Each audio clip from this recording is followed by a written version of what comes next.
We have a request right now from Ms. Anna Steele, and she writes this. I've just met a man to whom I'm incredibly attracted, but with whom I'm not sure I'm compatible. He claims he's not the hearts and flowers type, and I think I want that. I'm also new to sexual relationships, and he said a few things that make me wonder what his private life and his past have been like. But I have the strongest desire to move forward with him. I'm not sure how to proceed. What advice can you give me? So we're going to jump right in from Miss Steele. We're actually going to do an unusually large spread for this case. We're going to do 6 cards.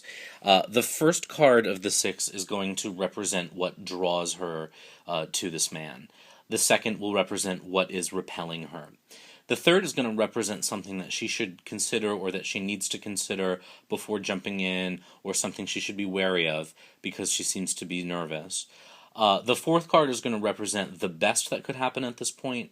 We'll let the fifth card represent maybe the worst that could happen, and then we'll pull a final card, the sixth card, to indicate whether or not it's wise to advance at this time. So that's a lot. We're going to jump right in. So we have the first card, which is Temperance. We've got the second card, which is the Ten of Swords reversed. The third card is the High Priestess reversed. Number 4, we've got Judgment.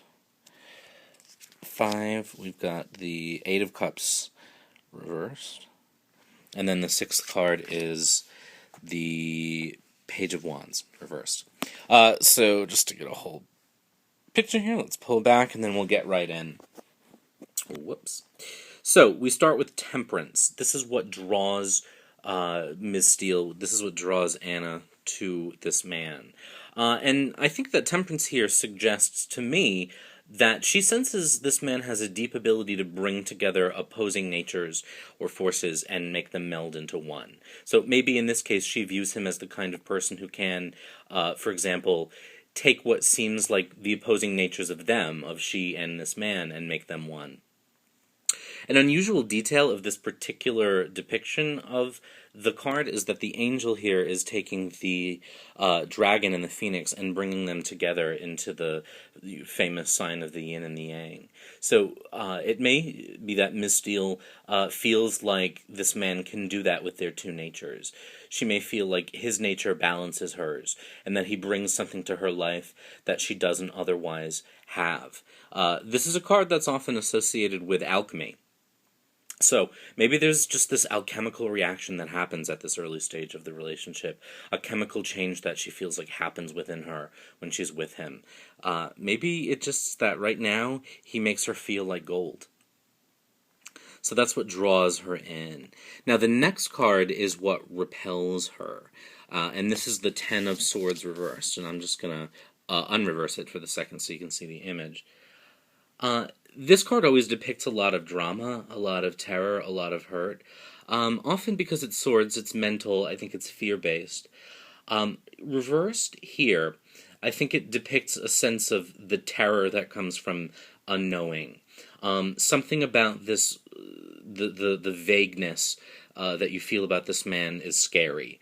And lacking the clarity, and I say lacking clarity because of the sharpness of swords, which are the mind. Lacking that clarity makes it difficult to really see him for who he is. She told us that she has an instinct that there's something about him that makes her wonder what his private life is like and what his past is like. And so there's some real fear. And that state of unknowing, I think, is causing that fear. And then the things that she suspects about him make it worse. And because this is the Ten of Swords, and it's the culmination of the sword suits, I'd wager that this is really weighing on her mind a lot, and that her fears are even deeper right now than maybe she would admit.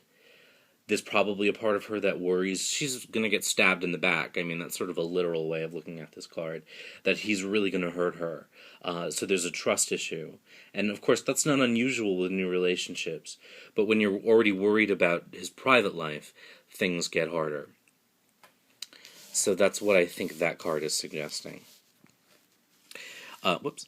Now, the third card is something that she needs to consider about the relationship before jumping in, something, if anything, that she should be wary of. And here we have the High Priestess reversed. Now, under normal circumstances, I think the High Priest is somewhat guarded. She's a keeper of secrets, and she can bring you into that secret world if you're willing to submit to her rules. But if you're not willing, she's going to deny it. She's mysterious, but I think it's because she knows that what she holds on to is powerful and dramatic, and it can shape lives. It can shape the universe, even. So she wants to make sure that anyone for whom she draws back the veil is going to be ready to see what she sees and to use it carefully and wisely. Reversed, I think her secretiveness gets a little haughty, for lack of a better word. She remains secretive here, reversed, because she can be. And maybe the secrets that she holds aren't all that righteous or that spiritual. I think there's a little bit of a meanness here. I think she's coy. I think she uses her power to demonstrate that she has power, rather than to protect people.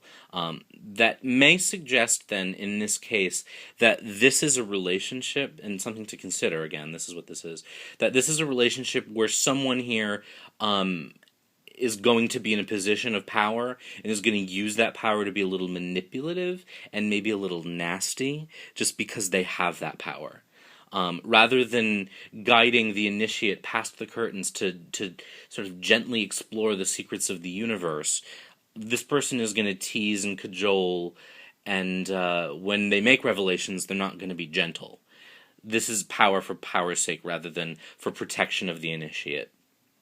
So, if that person is Anna, if it's Miss Steele, then she has to ask herself whether or not she is going to like that part of herself coming out so strongly. And if it's him, she needs to ask herself if she's comfortable being treated that way.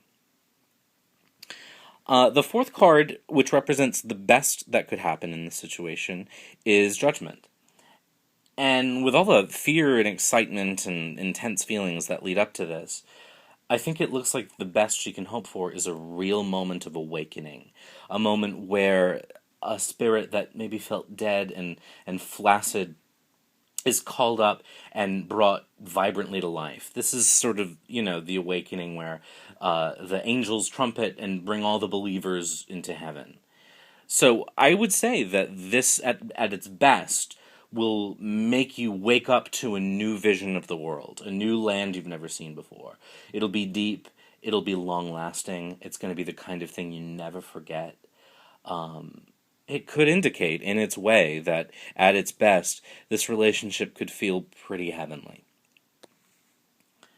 Now, card 5 represents the worst that could happen, and here I think these cards work together, because relationships are full of highs and lows.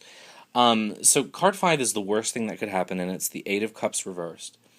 So I think that at the same time that this could be a great awakening, this card also indicates that this relationship could take you somewhere you don't want to go, and that you might have to sacrifice a lot to have that, and that it won't necessarily go in the direction that you think it's going to go in.